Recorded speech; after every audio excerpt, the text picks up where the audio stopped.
അസ്സലാമു അലൈക്കും വറഹ്മത്തുള്ളാഹി വബറകാതുഹു. പ്രിയപ്പെട്ട സഹോദരങ്ങളെ, സുഹൃത്തുക്കളെ, മീഡിയ ഫോക്കസിലേക്ക് ഏവർക്കും ഹൃദ്യമായ സ്വാഗതം. പ്രവാചകന്റെ ബർത്ത്ഡേ ആഘോഷിക്കാൻ ഇസ്ലാമിക പ്രമാണങ്ങളിൽ യാതൊരു തെളിവുമില്ല എന്ന് കൃത്യമായി സമസ്ത മുസ്ലിയാക്കന്മാർക്കടക്കം അറിയാമെന്നുള്ളത് ഒരു പച്ചയായ യാഥാർത്ഥ്യമാണ്. അവരുടെ പല പുസ്തകങ്ങളും പ്രഭാഷണങ്ങളും പരിശോധിച്ചാൽ തന്നെ അത് നമുക്ക് കൃത്യമായി ബോധ്യപ്പെടുന്നതാണ്. നമ്മൾ പലപ്പോഴും കാണിച്ചിട്ടുണ്ട് സിംസാറുൽ ഹഖ് ഉദവി എന്നറിയപ്പെടുന്ന സമസ്തയിലെ വലിയ പണ്ഡിതൻ. അദ്ദേഹം ഇസ്ലാമിക പ്രമാണങ്ങളിൽ അതിന് യാതൊരു തെളിവുമില്ല എന്ന് ബോധ്യപ്പെടുത്തുന്ന രൂപത്തിൽ തന്നെ പറഞ്ഞു വെച്ചിട്ടുണ്ട്. എന്താണ്? പ്രവാചകനും സഹാബാക്കളും നബിദിനം ആഘോഷിച്ചിട്ടില്ല എന്നത് ശരി തന്നെയാണ് എന്ന്. അതുപോലെ തന്നെ മറ്റു പല മുസ്ലിയാക്കന്മാരും അവരുടെ ലേഖനങ്ങളിലും ഇത്തരത്തിലുള്ള വാക്കുകൾ എഴുതി വെച്ചത് നമ്മൾ പലപ്പോഴും പല വീഡിയോകളിലും കാണിച്ചിട്ടുള്ളതാണ്. നബിദിനമാഘോഷം എന്ന വിഷയത്തിൽ നടന്ന സംവാദങ്ങളും ചർച്ചകളും പരിശോധിക്കുന്ന നമുക്ക് കൃത്യമായി ബോധ്യപ്പെടുന്നത് മുസ്ലിയാക്കന്മാർ അവിടെ ഇസ്ലാമിക പ്രമാണങ്ങൾ വളച്ചൊടിക്കുകയും ദുർവ്യാഖ്യാനിക്കുകയും കോട്ടിമാട്ടലുകൾ നടത്തുകയും ദുർബല റിപ്പോർട്ടുകൾ കൊണ്ടുവന്ന് ഞൊണ്ടിന്യായങ്ങൾ പറയുകയുമൊക്കെ ചെയ്യുക എന്നതിനപ്പുറം യാതൊരു തെളിവും തന്നെ ഇസ്ലാമിക പ്രമാണങ്ങളിൽ നബിദിനമാഘോഷത്തിനില്ല എന്ന് ബോധ്യപ്പെടും. ഇവരുടെ മുൻഗാമികളായ നേതാക്കന്മാർ പറഞ്ഞത് പ്രവാചകൻ തന്നെയാണ് നബിദിനമാഘോഷത്തിന് തുടക്കം കുറിച്ചത് എന്നാണ്. അതുപോലെ സഹാബാക്കൾ നബിദിനം ആഘോഷിച്ചിട്ടുണ്ട് എന്നാണ്.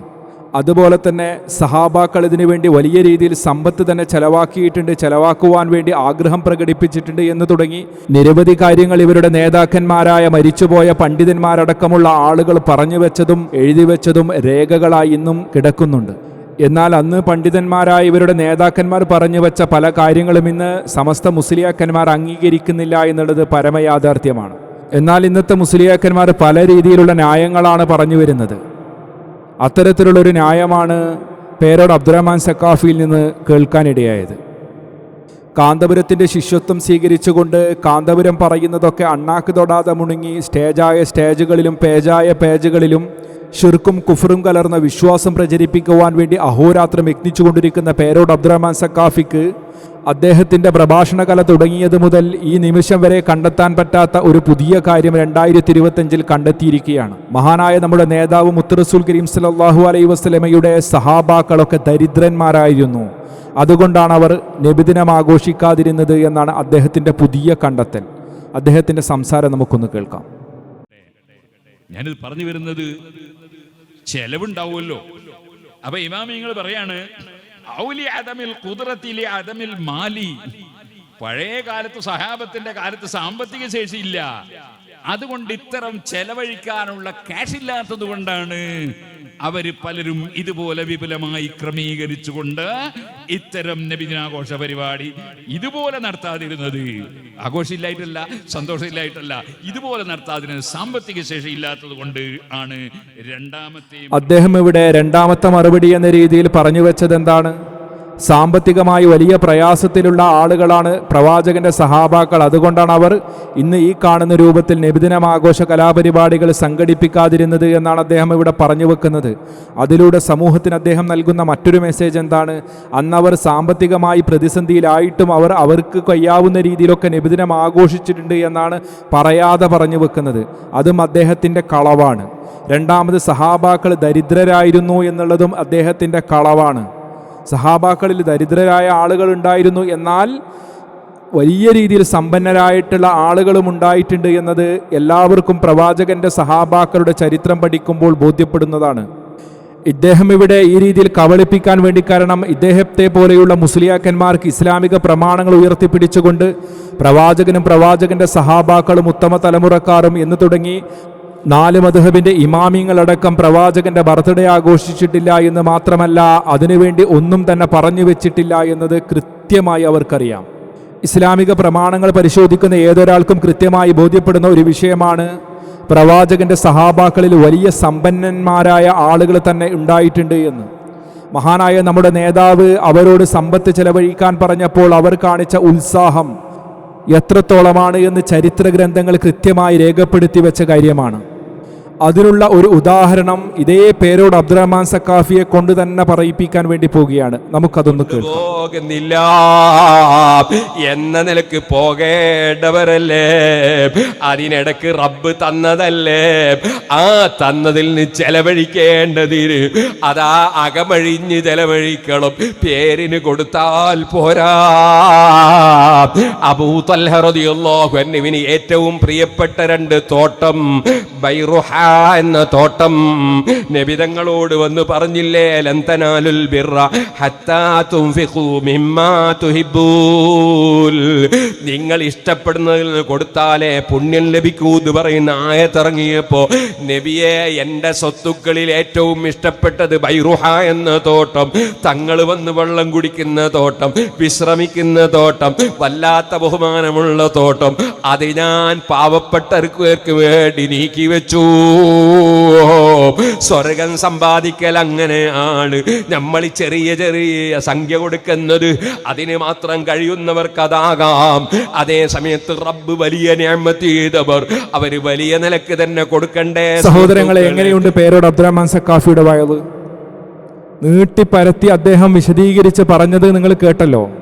അപ്പോൾ പ്രവാചകന്റെ സഹാബാക്കൾ ദരിദ്രരായിരുന്നോ? അദ്ദേഹം കളവല്ലേ പറഞ്ഞത് നേരത്തെ? അബൂ തൽഹ റളിയല്ലാഹു അൻഹുവിന് ഏറെ ഇഷ്ടപ്പെട്ടിരുന്ന 2 തോട്ടം, ബൈറുഹാ തോട്ടം, അള്ളാഹുവിൻ്റെ മാർഗത്തിൽ ചെലവഴിച്ചിട്ടുണ്ട് എങ്കിൽ, അതിന് പരിശുദ്ധ ഖുർആനിലെ ആയത്ത് അവരെ സ്വാധീനിച്ചിട്ടുണ്ട് എങ്കിൽ, നമ്മൾ ഓർക്കേണ്ടത് ലൈലത്തുൽ ഖദറിനേക്കാൾ ശ്രേഷ്ഠതയുള്ളതും 2 പെരുന്നാളിനേക്കാൾ മഹത്വമുള്ളതും വലിയ പുണ്യമുള്ളതാണ് എന്നും സൂറത്ത് യൂനുസിലെ 58-ാമത്തെ ആയത്ത് അതിന് തെളിവാണ് എന്നൊക്കെ മുസ്ലിയാക്കന്മാർ അവകാശവാദം ഉന്നയിക്കുന്ന നബിദിനമാഘോഷത്തിന് അവർ ഇതിനേക്കാളും കൂടുതൽ ചെലവാക്കില്ല എന്ന് നിങ്ങൾക്ക് പറയാൻ പറ്റുമോ? ഈ പേരോട് അബ്ദുറഹ്മാൻ സഖാഫി ഇവിടെ കബളിപ്പിക്കുകയല്ലേ ചെയ്തത്? ദജ്ജാലിന്റെ പണിയല്ലേ അദ്ദേഹം എടുത്തത്? ജനങ്ങളെ കബളിപ്പിക്കുക എന്ന് പറയുന്ന ആ ഒരു പരിപാടിയല്ലേ അദ്ദേഹം ഇവിടെ നടത്തിയത്? പ്രവാചകന്റെ സഹാബാക്കൾ പ്രവാചകനെ സ്നേഹിച്ചതിൻ്റെ ഒരു അംശം പോലും ഈ സമസ്തക്കാർ പ്രവാചകനെ സ്നേഹിക്കുന്നുണ്ടോ? അങ്ങനെ ആർക്കെങ്കിലും വാദമുണ്ടോ?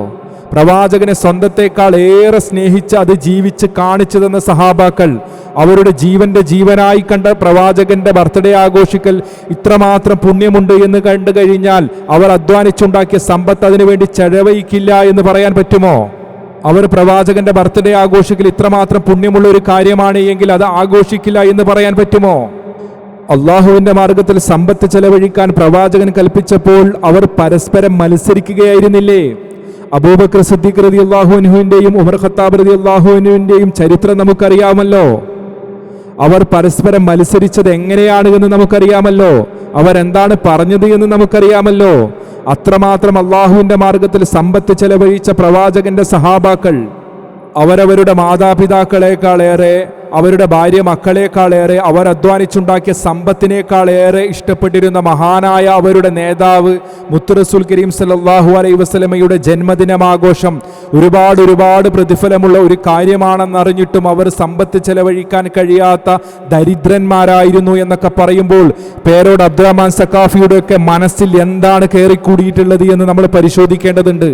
തൻ്റെ സ്ഥാപനത്തിനും സംഘടനയ്ക്കും വേണ്ടി പാവപ്പെട്ടവനോട് പിരിവ് നടത്താൻ വേണ്ടി സഹാബാക്കളുടെ ചരിത്രം പറഞ്ഞ് ആവേശം കൊള്ളിക്കുന്ന പേരോട് അബ്ദുറഹ്മാൻ സഖാഫി എങ്ങനെ സഹാബാക്കളുടെ പേരിൽ ഈ പച്ച നുണ പറഞ്ഞു വെച്ചു? സഹോദരങ്ങളെ, നാം തിരിച്ചറിയണം ഇത്തരത്തിലുള്ള മുസ്ലിയാക്കന്മാരെ. ഇവർ ജനങ്ങളെ കബളിപ്പിക്കുകയാണ്, ഇവർ ജനങ്ങളെ വഞ്ചിക്കുകയാണ്, ഇവർ ജനങ്ങളെ ചതിക്കുകയാണ്. കാര്യങ്ങൾ മനസ്സിലാക്കാനുള്ള ശ്രമം നമ്മളിൽ നിന്നുണ്ടാകണം. ഇദ്ദേഹം തന്നെ കൗമിനെ പറ്റിച്ച മറ്റൊരു സംഭവമുണ്ട്. പള്ളികളൊക്കെ അലങ്കരിക്കണം പോലും. ഇന്ന് ഈ കാണുന്ന രൂപത്തിൽ പള്ളികളും റോഡുകളും സ്ഥാപനങ്ങളും ഒക്കെ അലങ്കരിക്കുവാനുള്ള കാരണം ഇത്തരത്തിലുള്ള പേരോട് അബ്ദുറഹ്മാൻ സഖാഫിയുടെ സംസാരം തന്നെയാണ്. അദ്ദേഹം പറയുന്ന ആ ഒരു രംഗം നമുക്ക് കാണാം. ോടനുബന്ധിച്ച് കുറ്റ്യാടിയിൽ ചെല്ലുമ്പോ പള്ളിയുടെ മേലെ അതാ ലങ്കി കത്തുന്ന ബൾബിട്ടിരിക്കുന്നു. അതുപോലെ ചില സ്ഥാപനങ്ങളിൽ അതാ കത്തുന്ന ബൾബിട്ടിരിക്കുന്നു, ഇവിടെയും ഇട്ടിരിക്കുന്നു. ഇതൊക്കെ പറ്റുമോ എന്ന് ചോദിക്കുന്ന ആളുകളുണ്ട്. ഓ മുസ്ലിമേ, ഹബീബായ നബിതങ്ങളുടെ സ്ഥാനവും നബിതങ്ങളുടെ ബഹുമാനവും നബിതങ്ങളോടുള്ള സ്നേഹവും പ്രകടിപ്പിക്കാൻ നമ്മുടെ സൈറ്റുകൾ മുഴുവനും, നമ്മുടെ അങ്ങാടികൾ മുഴുവനും അലങ്കരിച്ചാ മതിയാകൂല കേട്ടോ. നിങ്ങൾ UAE പോകാറില്ലേ? അതുപോലെ മറ്റ് രാഷ്ട്രങ്ങളിൽ പോകാറില്ലേ? അവിടുത്തെ റിപ്പബ്ലിക് ദിനത്തോടനുബന്ധിച്ച് ആ രാഷ്ട്രങ്ങളിൽ മുഴുവനും പാലം ഇതുപോലെ ലൈറ്റുകൾ കൊണ്ട് അലങ്കരിച്ചില്ലേ? അതുപോലെ നാടുകൾ അലങ്കരിച്ചില്ലേ? അത് അവരുടെ രാജ്യത്തിന് സ്വാതന്ത്ര്യം കിട്ടിയ റിപ്പബ്ലിക്കായ ദിനത്തോടുള്ള ആദരവ്, രാജ്യത്തോടുള്ള ബഹുമാനമാണെങ്കിൽ നമ്മുടെ രാജ്യത്തിന്റെ സ്വാതന്ത്ര്യം കിട്ടിയ അതേ ആഗസ്റ്റ് 15-ന് അതാ ഇതുപോലെ പല സ്ഥലങ്ങളിലും ഘോഷങ്ങളും പരിപാടികളും നടത്തുന്നത് രാജ്യത്തോടുള്ള ക്രൂറും സ്നേഹവുമാണെങ്കിൽ ഹബീബിനെ സ്നേഹിച്ചുകൊണ്ട് ആരാണോ അലങ്കരിക്കുന്നത്, ആരാണോ അവിടുത്തെ ജന്മദിനാഘോഷത്തോടനുബന്ധിച്ച് ലൈറ്റ് വെച്ചത്, അതല്ല അവിടുത്തോടുള്ള സ്നേഹപ്രകടനമായതിനാൽ പുണ്യകർമ്മം തന്നെ, പുണ്യകർമ്മം തന്നെ. അദ്ദേഹം പറയുന്ന ന്യായങ്ങളും ന്യായീകരണങ്ങളും കണ്ടില്ലേ? എന്തൊരു വൃത്തികെട്ട മനുഷ്യനാണ് ഇദ്ദേഹം. ഇങ്ങനെയാണോ ദീൻ പറഞ്ഞു കൊടുക്കേണ്ടത്? അദ്ദേഹത്തിന്റെ സ്ഥാപനങ്ങളൊക്കെ LED ബൾബുകൾ കൊണ്ട് മൂടണമെങ്കിൽ അതിന് അദ്ദേഹം കണ്ടെത്തിയ തെളിവെന്താണ്?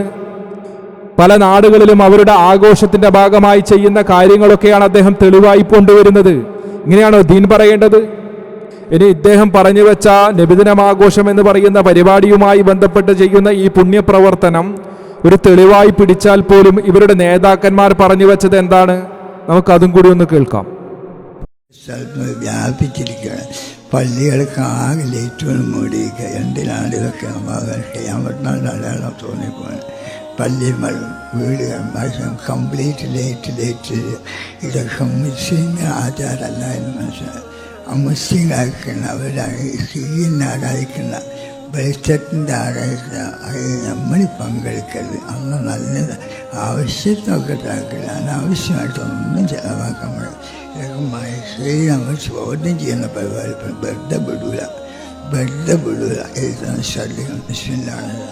ഇങ്ങനെ പള്ളികളും സ്ഥാപനങ്ങളും റോഡുകളും ഒക്കെ LED ബൾബ് കൊണ്ട് നിറക്കുക, അലങ്കരിക്കുക എന്നുള്ളത് അതൊക്കെ ഇസ്ലാമിക കൾച്ചറിൽപ്പെട്ടതല്ല, അമുസ്ലിങ്ങളുടേതാണ്, ദീപാരാധന നടത്തുന്ന ആളുകളുടേതാണ്. ഇതൊക്കെ അനാവശ്യമാണ് എന്നാണ് ഈ പറയുന്ന മുസ്ലിയാർ. എന്താണ് അദ്ദേഹത്തിന്റെ പേര്? അത്തിപ്പറ്റ ഉസ്താദ്. അദ്ദേഹം പറഞ്ഞു വെക്കുന്നത് പള്ളികളും സ്ഥാപനങ്ങളും റോഡുകളും ഒക്കെ വലിയ രീതിയിൽ അലങ്കരിച്ച് റോഡുകളൊക്കെ ബ്ലോക്കാക്കിക്കൊണ്ടുള്ള പരിപാടികളൊക്കെ സംഘടിപ്പിച്ച ആളുകൾ നിങ്ങൾ വലിയ പുണ്യം കിട്ടുന്ന കാര്യമായതുകൊണ്ടാണല്ലോ ഇത്രയും നിങ്ങളുടെ സമ്പത്തും സമയവും ഒക്കെ ചെലവഴിച്ച് ഈ കാര്യങ്ങളൊക്കെ ചെയ്തു വെച്ചത്.